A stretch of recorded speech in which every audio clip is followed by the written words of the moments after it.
कैथी Wilson के घर की डोरबेल बजती है। कैथी 41 साल की औरत है और वो जोर जोर से खांस रही है। बिस्तर पर लेटी कैथी बहुत बीमार रहती है। किसी तरह वो अपनी छड़ी लेकर उसके सहारे दरवाजे की तरफ जाती है। उसका पूरा शरीर हमेशा दर्द ही करता रहता है। दरवाजे पर कुछ कर्मचारी हैं जो उसकी घर में बाथरूम में हीटर को रिपेयर करेंगे।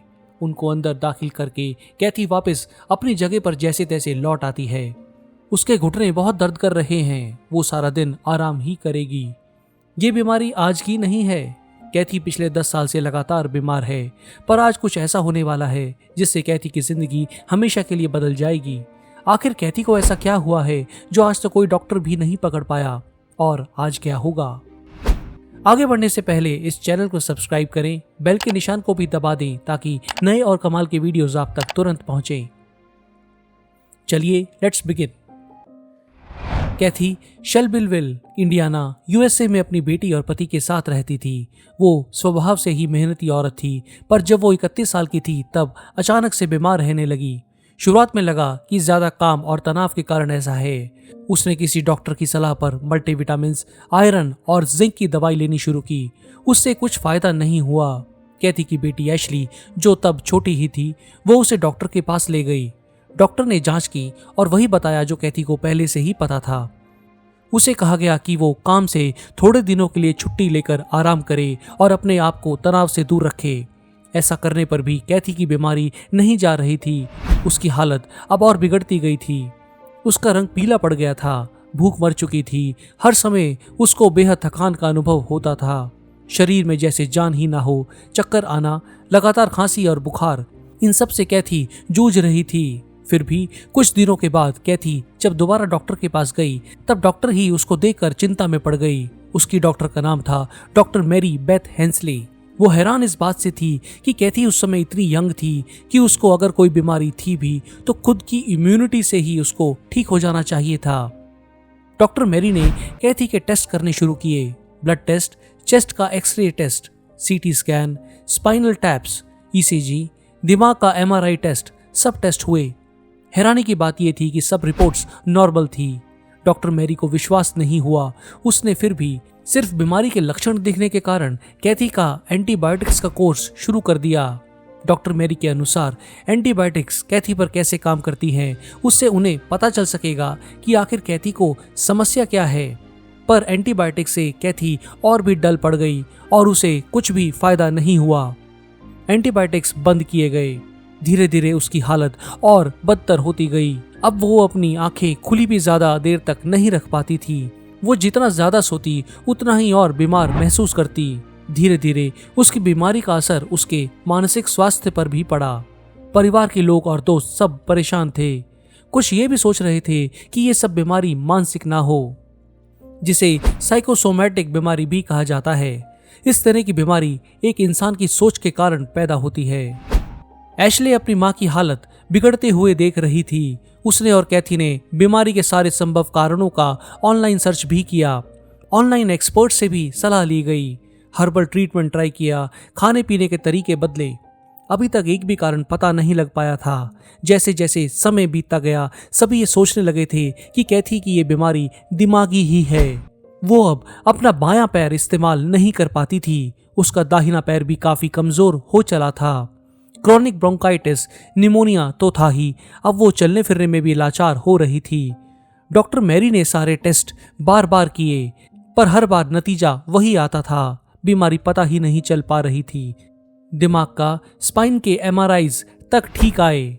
कैथी बेहद हताश हो चुकी थी। उम्मीद की कोई किरण नजर नहीं आ रही थी। सबसे ज्यादा हैरानी की बात यह थी कि यूएसए जैसे अमीर देश में, जहां इतने बढ़िया डॉक्टर्स होते हैं, वहां उनकी बीमारी किसी को पता ही नहीं चल रही थी। साल पर साल बीतते गए। कैथी की जिंदगी वैसे ही गुजरती रही। 10 साल से अगर एक इंसान फ्लू जैसे सिम्टम से लगातार बीमार रहे, ये कष्ट शब्दों में बताया नहीं जा सकता। इस बीमारी ने कैथी को तोड़कर रख दिया था। खैर, कैथी अब 41 साल की हो चुकी थी, पर उसका शरीर एक 80 साल की औरत जैसा था। एक दिन उसके मन में ख्याल आया कि बाथरूम को नए तरीके से बनवाया जाए। इसके लिए उसने एक कंपनी को कॉन्ट्रैक्ट दिया, जिसने काम करने के लिए कुछ लोग भेज दिए। काम था कि पुराने बाथरूम में लगी फिटमेंट हटाकर नई लगा देना। ये सारा काम ये कर्मचारी लोग करेंगे। उन्होंने काम शुरू ही किया था कि तभी उनमें से एक आदमी ने बाथरूम में कुछ अजीब देखा। उसने कैथी से पूछा कि उनका वाटर हीटर कब इंस्टॉल हुआ था। कैथी को याद था कि उसके बीमार पड़ने से ठीक पहले यानी 10 साल पहले ऐसा हुआ था। कर्मचारी के अनुसार वाटर हीटर और उसकी भट्टी ठीक से फिट नहीं हुई थी। उस भट्टी से कार्बन मोनोऑक्साइड लगातार लीक हो रही थी, ऐसा उन लोगों ने बताया। और ऐसा पिछले 10 साल से लगातार हो रहा था। कार्बन मोनोऑक्साइड एक बेहद जहरीली गैस होती है। इसका कोई रंग, कोई स्मेल नहीं होती। अगर ये मानव शरीर के अंदर चली जाए तो ये ऑक्सीजन की सप्लाई बिगाड़ देती है। ये दिमाग, हृदय, फेफड़े सब खराब कर सकती है। ये तो तब है जब ये थोड़ी मात्रा में हो, क्योंकि कार्बन मोनोऑक्साइड की थोड़ी से ज़्यादा मात्रा इंसान को मारने के लिए काफ़ी है। बेहद थोड़े स्तर पर भी अगर कार्बन मोनोऑक्साइड शरीर के अंदर जाए तो ये शरीर का दर्द, कन्फ्यूज़न, चक्कर आना, जी मिचलाना, सर दर्द, छाती का दर्द, थकान और उल्टी आने जैसी समस्याएं पैदा करती है। यूएसए जैसे देश के उत्तरी इलाकों में जहां कैथी भी रहती थी, घर ऐसे बने होते हैं कि कुदरती तौर पर ये हवादार नहीं होते। इसलिए कार्बन मोनोऑक्साइड का असर ज्यादा रहा। सिर्फ कैथी ही नहीं बल्कि समय के साथ उनकी बेटी एशली और उनके पति को भी क्रोनिक ब्रोंकाइटिस और लंबे समय चलने वाला निमोनिया रहने लगा था। हालांकि वो दोनों कैथी से फिर भी कहीं बेहतर थे, शायद क्योंकि कैथी घर में ज्यादा समय बिताती थी। डॉक्टर फिर भी सही कारणों का पता नहीं लगा पाए। ये हैरानी की बात लगती है। जैसे ही कार्बन मोनोऑक्साइड की समस्या हल हुई, कैथी की तबीयत में सुधार साफ दिखने लगा। कैथी को जैसे एक नया जीवन दोबारा मिल गया था। उसने ऐसा दिन देखने की उम्मीद कब की छोड़ दी थी। बाथरूम को ठीक करने आए कर्मचारी की पैनी नजर ने कमाल कर दिया। कैथी, उसकी बेटी एशली और पति अब बिल्कुल स्वस्थ हैं। कैथी उस समय को याद करती है जब वो बीमार रहा करती थी और हैरान होती है कि कैसे हालात बिगड़ते गए और किसी को इसका कारण पता नहीं चल सका। कहाँ तो कैथी बिस्तर से उठ ही नहीं पाती थी। अब वो एक आम खुशहाल जिंदगी जी रही है। अपने परिवार के साथ जो खुशी का समय वो नहीं बिता पाई थी, अब वो उसकी भरपाई करने की कोशिश करती है।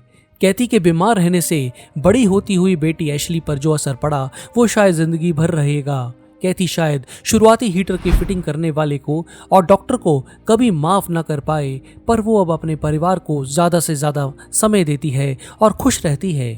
वो बस वर्तमान में जीती है और जिंदगी का आनंद लेती है। अब वो सब करती है जो अपनी बीमारी में नहीं कर पाई। शॉपिंग पर जाती है, रेस्टोरेंट में लंच करती है, वॉक पर जाती है। 10 साल से कार्बन मोनोऑक्साइड के असर के कारण हालांकि उसकी आवाज अभी भी थोड़ी कमजोर है, पर सबसे बड़ी बात यह है कि आज कैथी खुश है। पर हमेशा की तरह काश जैसी भावना तो आ ही जाती है। काश घर में कार्बन मोनोऑक्साइड डिटेक्टर लगा दिया होता। काश डॉक्टर ने ठीक से डायग्नोज कर लिया होता तो जिंदगी के ये 10 साल यूं ना जाते। आप इस बारे में क्या सोचते हैं दोस्तों, मुझे कमेंट्स में बताएं। ये वीडियो पसंद आया हो तो इसे लाइक करें, शेयर भी करें। जल्दी मिलते हैं एक और ऐसे ही मजेदार और दिल छू लेने वाले वीडियो के साथ। धन्यवाद।